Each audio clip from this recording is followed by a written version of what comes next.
parle de financement, pour nous, c'est la clé avec toutes les actions menées. Le ministère, vous savez, a une politique d'efficacité énergétique voulue depuis une dizaine d'années maintenant, la transition énergétique de notre pays, une orientation claire, portée au plus haut niveau de l'État, avec des missions, des agences dédiées, des réglementations, avec des objectifs à atteindre d'ici 2030. Pour l'efficacité énergétique, c'est 20% d'efficacité énergétique d'ici 2030, dans tous les secteurs, l'industrie, le transport, le bâtiment, l'éclairage public, les villes, l'agriculture. Dans tous ces secteurs, nous aurons ce programme. Nous avons des réglementations qui sont mises en place. Enfin, nous avons des décrets qui sont sortis. Pour accompagner cela, il est primordial, et je voudrais dire ici, parce que lorsqu'on a une politique dans chacun des secteurs, il y a un volet réglementaire, il y a un volet accompagnement technique et financier, et il y a un volet formation et sensibilisation. La journée d'aujourd'hui, c'est montrer les outils financiers, c'est aussi montrer existants et les success stories déjà réalisés. Nous ne partons pas de zéro.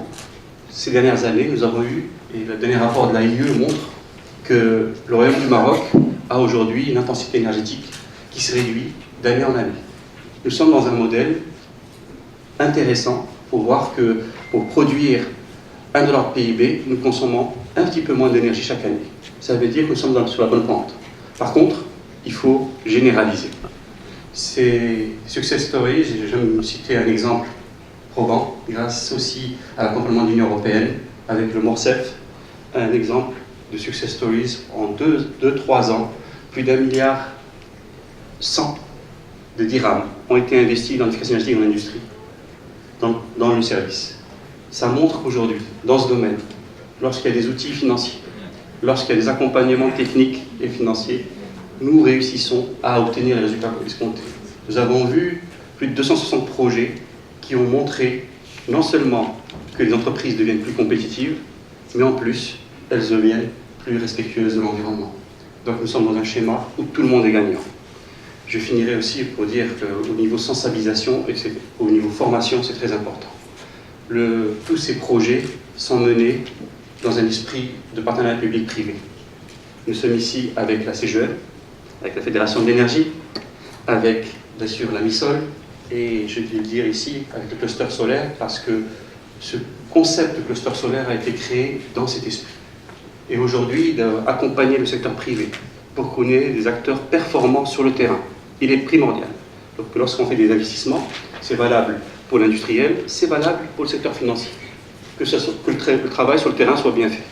Pour qu'il soit bien fait, il faut aussi que les acteurs sur le terrain soient bien formés, soient même certifiés. Et c'est l'esprit de ce qui va des certificats qui vont vous être remis à ceux qui ont subi les formations que nous avons menées avec le secteur privé. C'est très important d'avoir tout cela en même temps.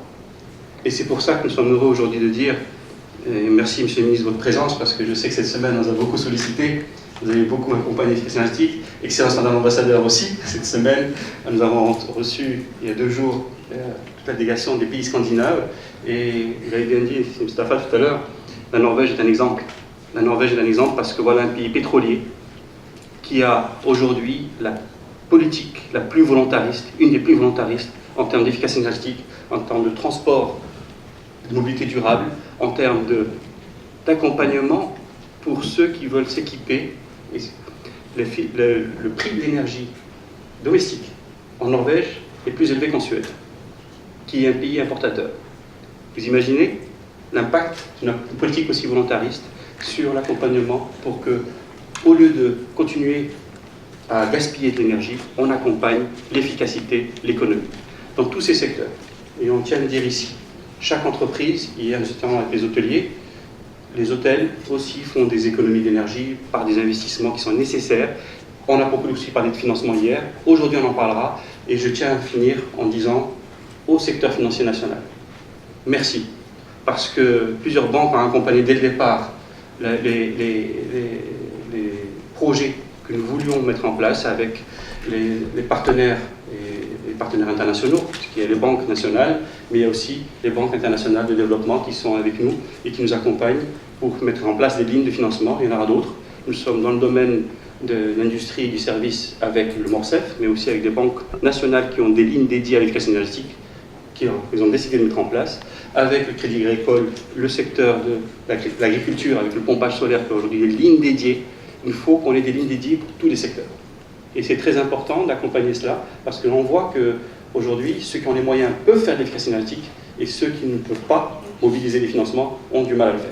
C'est pour ça que c'est primordial cette journée aujourd'hui, et je tiens à le dire ici parce que nous avons plusieurs programmes, aussi avec le PNUD et le GEF pour le pompage solaire. Il était clair que dans ce domaine, il faut que tout soit mis en place. Aspect accompagnement technique et financier, aspect sensibilisation et formation, et bien sûr, aspect réglementaire. Merci encore une fois tous pour votre présence ce matin. Merci à tous les intervenants d'aujourd'hui. Tous les thèmes qui vont être discutés, et ils sont importants, c'est Mustapha vient de les citer. Nous pensons qu'aujourd'hui, on peut montrer que lorsque tous ensemble nous arrivons, partenariat public-privé, secteur financier, secteur technique, en évitant les lourdeurs administratives. C'est un volet important parce que nous avons réussi les success stories parce que le modèle qui a été mené avec les banques, directement, les acteurs peuvent avoir accès à ces financements sans trop de lourdeurs administratives. C'est tout cela qui a fait que nous pouvons arriver à des solutions où tout le monde est gagnant. Voilà, je tenais à le dire rapidement et vous remercie encore une fois pour votre présence. Je sais que nous avons un timing chargé et je vous remercie.